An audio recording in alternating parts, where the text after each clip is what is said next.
The envelope had been sitting on the kitchen table for 3 days. Abne knew what was inside.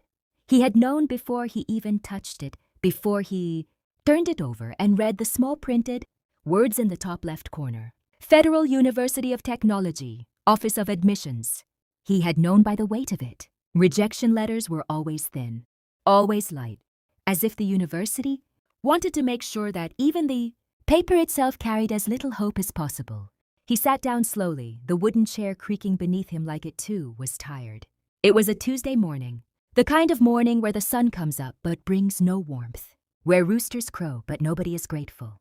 In the small 2-room house they shared, he, his mother Ada, and his younger sister, Keziah, everything smelled like groundnut oil and old fabric, and the quiet sadness that had lived with them ever since their father walked out 6 years ago without saying goodbye. Abne was 23 years old. He had failed the university entrance exam for the 3rd time. 3 times! He pressed his fingers flat against the table. He breathed. He did not open the letter. He already knew. His mother Ada came out from the back room, tying her wrapper at her waist, ready to leave for the market where she sold tomatoes and pepper from 6 in the morning until the sun went down. She was a small woman with large hands and eyes that had seen too much. She looked at the envelope. She looked at her son. She said nothing. That silence, that gentle, exhausted silence, was worse than anything she could have said. Kezia was 14 and pretending to read her textbook at the corner of the room. But Abne caught her glancing. She quickly looked away. "You should eat before I go," Ada said softly. "I'm not hungry, Mama." She paused at the door. "Abne." Her voice was low and careful, like someone walking on broken glass. "Whatever it says, you are still my son.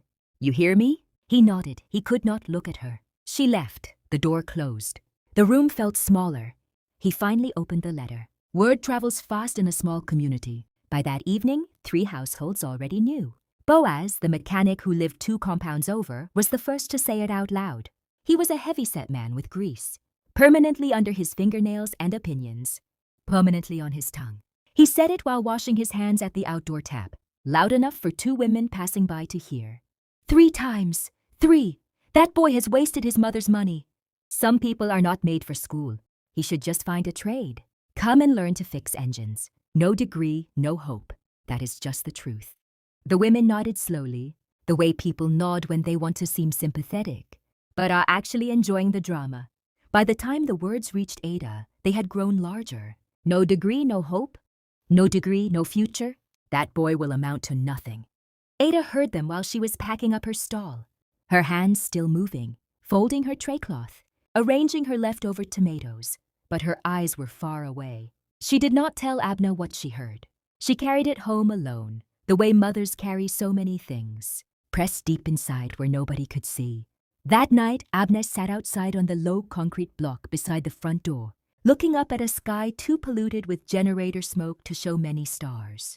He held his phone but was not looking at it. His mind was somewhere dark. He was thinking about Erahim. Erahim was his childhood best friend. Same age, same class, same struggling family. But Erahim had gotten into university on his first attempt. He had just graduated with a second-class upper in engineering. He was already talking about a job at a firm in Lagos. Every time Abne saw Erahim's posts online, something twisted in his chest. Not hatred, he loved Erahim genuinely, but something close to despair, something that whispered, "Look at him. Look at you. What happened? What happened?" He had studied hard. He had read until his eyes burned. He had prayed, or he thought he had prayed. He had done everything right, and still the door would not open. And now Boaz's voice was inside his head, repeating like a loop, "No degree, no hope." He picked up a small stone from the ground and held it. He thought about leaving.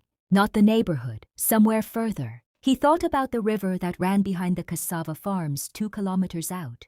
He thought about it in the way young men sometimes think about dark places when they feel there is no road forward. He sat with those thoughts for a long, dangerous time, and then a voice came. Not from heaven, not dramatic, not thunder, just a small voice from behind the door. "Brother Abne?" It was Keziah. She cracked the door open just a little, her face half in shadow. "Come inside. Mama is calling." He looked at the stone in his hand. He set it down carefully on the ground, like a decision being made. He went inside. That night, after Kezia had fallen asleep, Ada sat across from Abne at the kitchen table with a kerosene lamp between them. She placed both her hands flat on the table and she began to speak. She told him something she had never told anyone. When Abne was 5 years old and burning, with a fever so high the hospital said he might not survive the night, Ada had made a promise to God. She had knelt on the cold floor of the hospital corridor, with no money left and no more doctor to call, and she had prayed the most desperate prayer of her life. Lord, if you save this child, I will raise him to know your name. I will not let him forget where his life came from. God had answered. By morning, the fever broke. The doctors called it unexplainable. I never told you this, Ada said quietly, the lamp flame throwing warm shadows across her face, because I did not want you to feel like a burden of a promise. But tonight I feel like you need to know. Your life has never been yours alone to lose. Do you understand me? Abne stared at his mother. Something cracked open inside him. Not painfully, slowly like dawn. Why are you telling me now, Mama? Ada looked at him for a long moment. Because I saw how you looked today, and I am afraid of what you were thinking. The silence between them was the realest thing Abne had ever felt. He put his head down on the table and he wept. Not quietly, fully, heaving, shaking, the kind of crying that comes from a place you did not know existed inside you. Ada put her hand on the back of his head, the way she had when he was 5 years old and sick and fighting to live. You are still here, she whispered. That means God is not finished. 3 weeks after the rejection letter, Abne's neighbor Damaris, a quiet widow in her 50s who always wore blue, knocked on their door on a Sunday morning. Damaris was not someone who knocked on people's doors.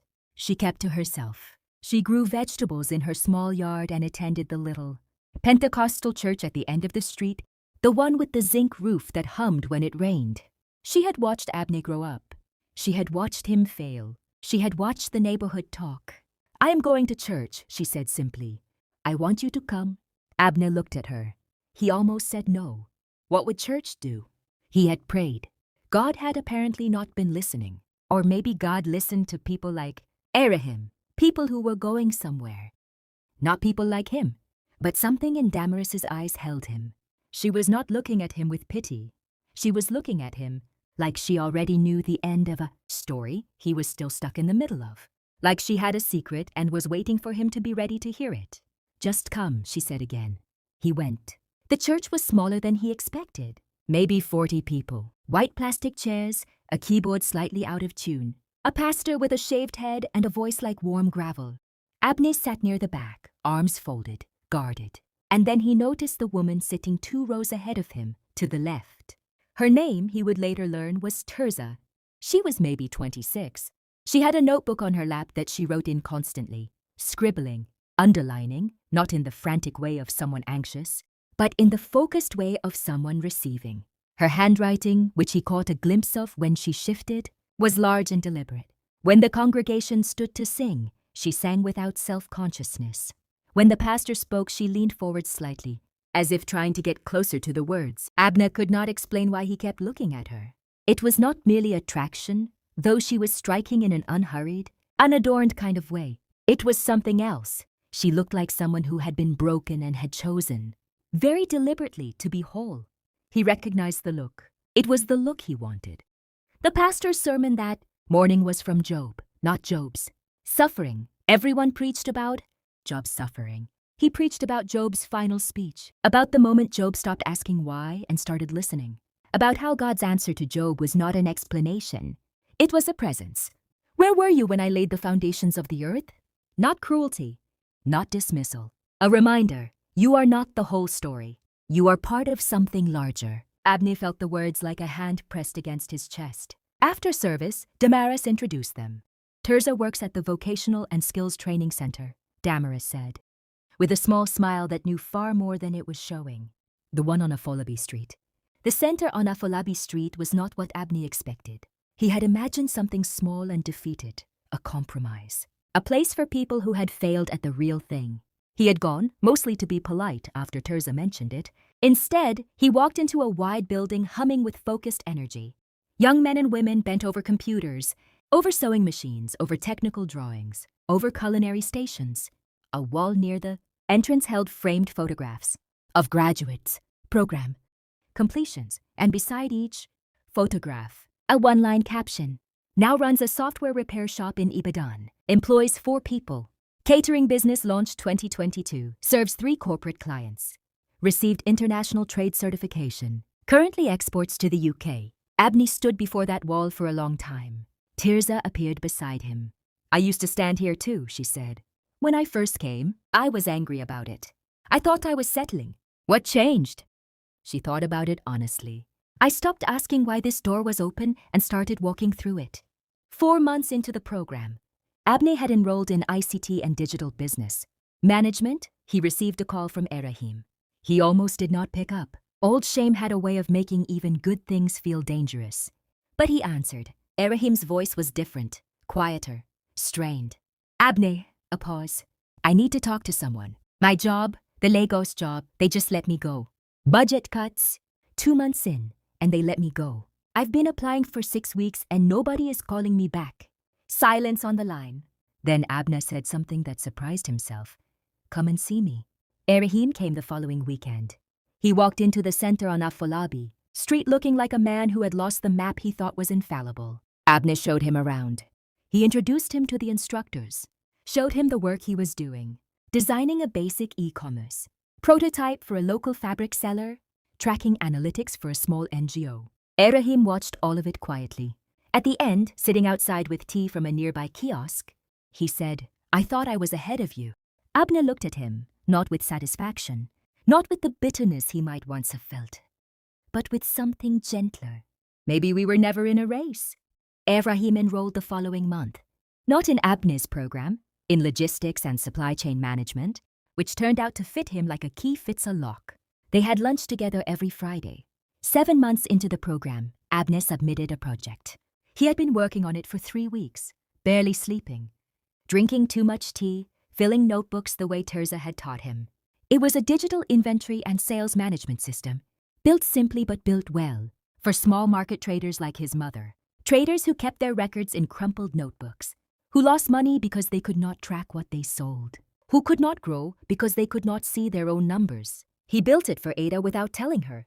The day he demonstrated it to his instructors, one of them, a man named Dr. Fola, who wore the same brown jacket every week and was known for saying very little and meaning everything, sat back in his chair after the demo and said, Where did you learn to think like this? Abne blinked. I don't know. I just thought about the problem. Dr. Fola looked at him for a moment. Then he said, There is a tech innovation grant, a national competition. Young entrepreneurs. The deadline is in 3 weeks. I want you to apply. Abne wanted to say, I'm not an entrepreneur. I don't have a degree.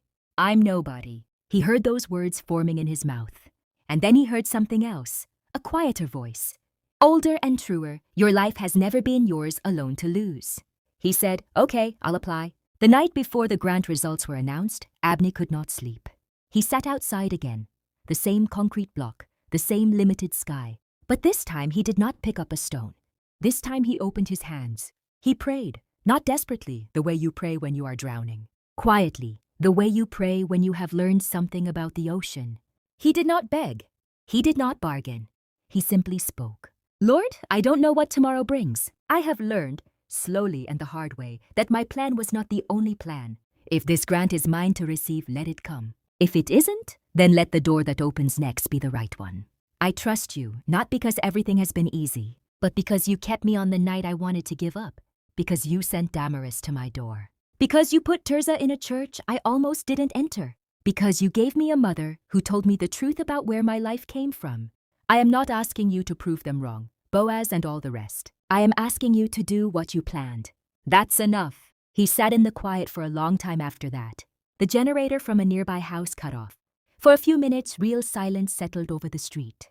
And in that silence, Abne felt something he could not name. Not a voice, not a vision, just a certainty, deep and still and unshakable, that he was exactly where he was supposed to be.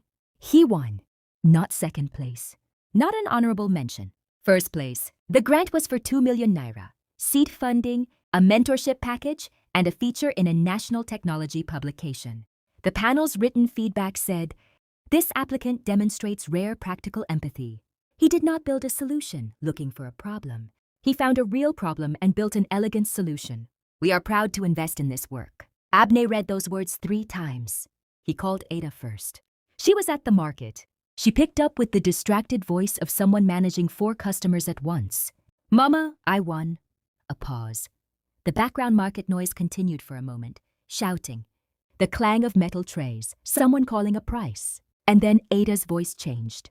It became very small, very quiet, the kind of quiet that holds a lot of water. Say it again, she whispered. I won, Mama, first place. She did not shout. She did not scream. She simply said in the smallest voice, Thank you, Lord. Thank you. Thank you. Thank you. Over and over like breathing.